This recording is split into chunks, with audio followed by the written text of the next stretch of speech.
The Golden State Warriors season is over, and the fallout is massive.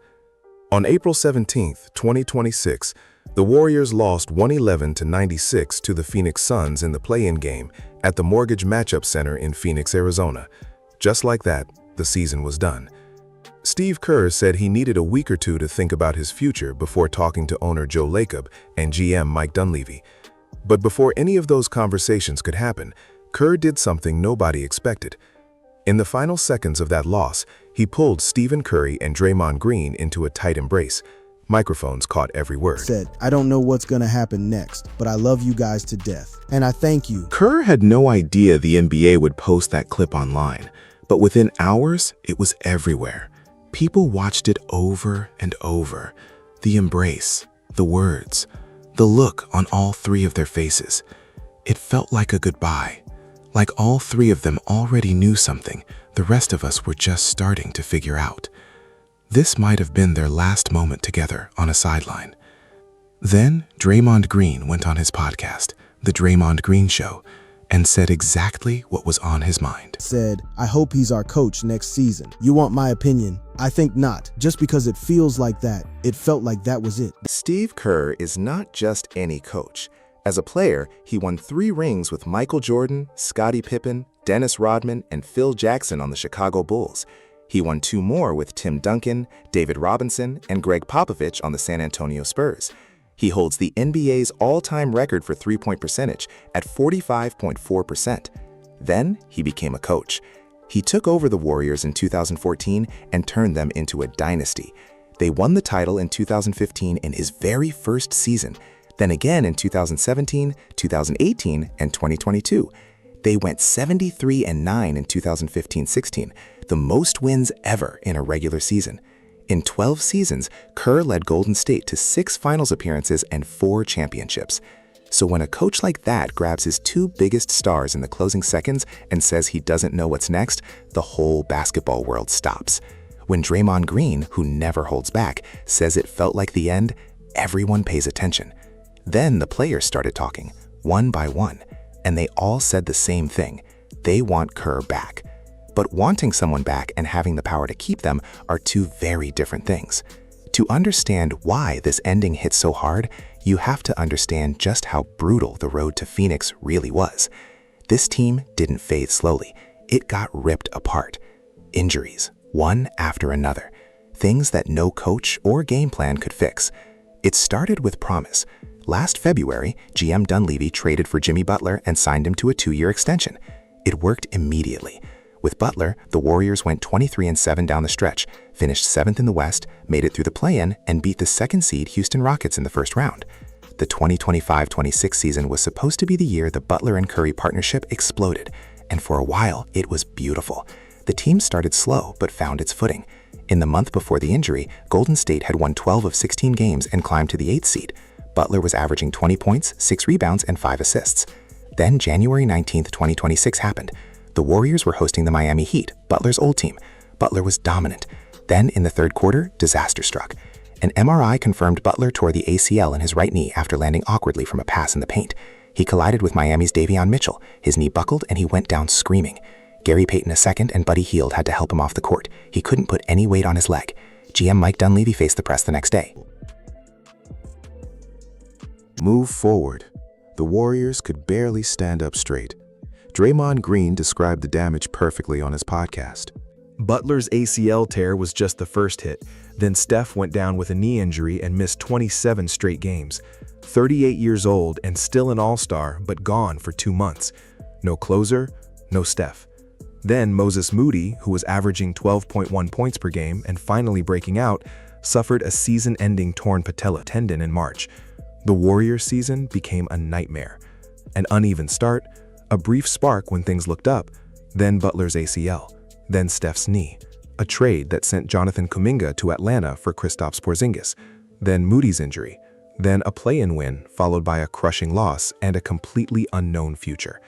The Warriors finished 37-45. Nobody imagined a 37-win season with Curry, Butler, and Draymond still on the roster. And in the middle of all that wreckage, on Christmas Eve, Kerr looked at his team and called it a fading dynasty. That was before Butler and Moody got hurt. A fading dynasty. That's not something a coach says when he's planning to stick around for a rebuild. That's a man who sees the end coming and is starting to prepare everyone else for it. The Warriors had gone from a powerhouse to a fringe playoff team, winning 44, 46, 48, and now 37 games since their last title, never getting past the second round. The direction was clear. But the injuries weren't the only story. Underneath the surface, something else had been building for a long time.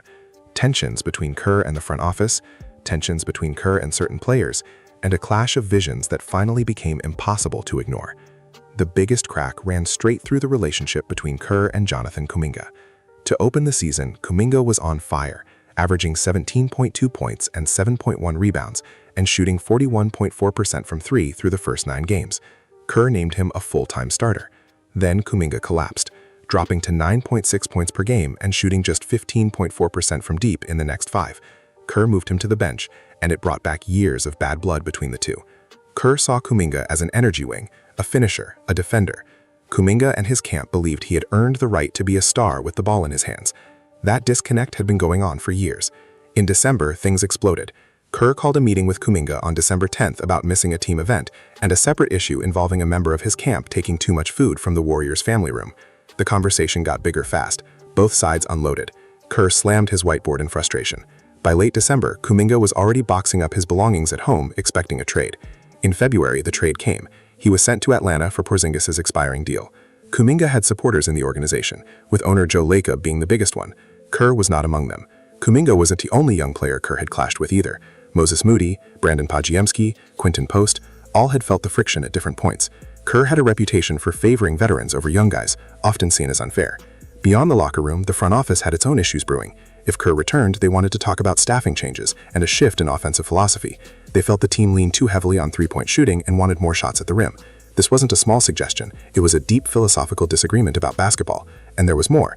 There were reports that Kerr's political activism was creating tension inside the organization, as senior ESPN NBA writer Mark Spears explained on Warriors radio affiliate 95.7 The Game. Nick Friedel of The Athletic backed that up, reporting that Kerr's outspokenness on social and political issues had created internal frustration throughout the season. Kerr had spoken on gun control, immigration, and even appeared at the Democratic National Convention endorsing Kamala Harris alongside Curry.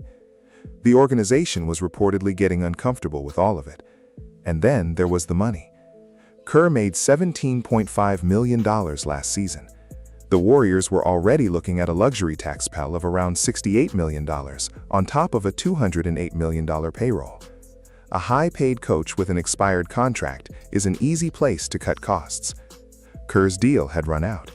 He had intentionally not sought an extension before the season started. He chose to wait until after elimination. That is not the move of a man fighting to keep his job. That is the move of a man keeping his doors open. 2 days after Phoenix, the Warriors held their exit interviews at Chase Center. Normally, these are routine. But on April 20th, 2026, the exit interviews turned into something powerful. Player after player stepped up to the mic, and they all said the same thing. And Guy Santos wasn't finished there. Then Pat Spencer, a guard who may not even have an NBA career without Kerr believing in him, took his turn. A second father. You don't hear that in professional sports often. That's not about basketball. That's a real bond.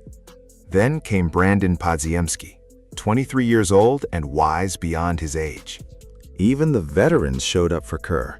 Al Horford, close to 40 years old, with nearly 2 decades in the league, spoke like a man who knew exactly what he had witnessed. D'Anthony Melton put it plainly, whatever Kerr decides will set off a chain reaction across the whole organization. Like many of his teammates, Melton is waiting to see what Kerr does before making any decisions about his own future. That detail matters more than people realize. This isn't just about one coach's decision, it's an avalanche. Kerr's choice hit Steph first, then Draymond, then everyone below them on the roster. Coaches on staff didn't know their own futures.